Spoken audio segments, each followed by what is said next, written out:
Here at Dakota Micro, we build extreme duty ruggedized cameras right here in the USA. Today we're installing AgCams on a John Deere Air Drill.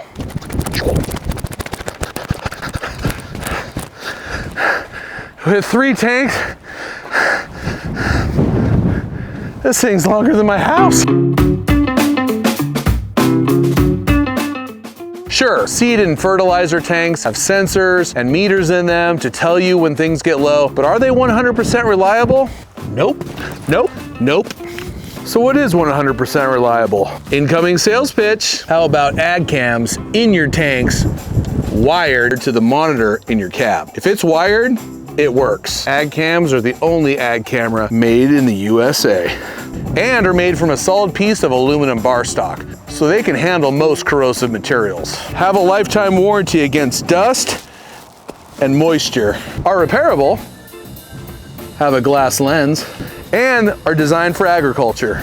If you don't enjoy replacing your cheap camera every single year or every other year, and the job needs to get done, it's time that you buy the only camera that's as reliable as you.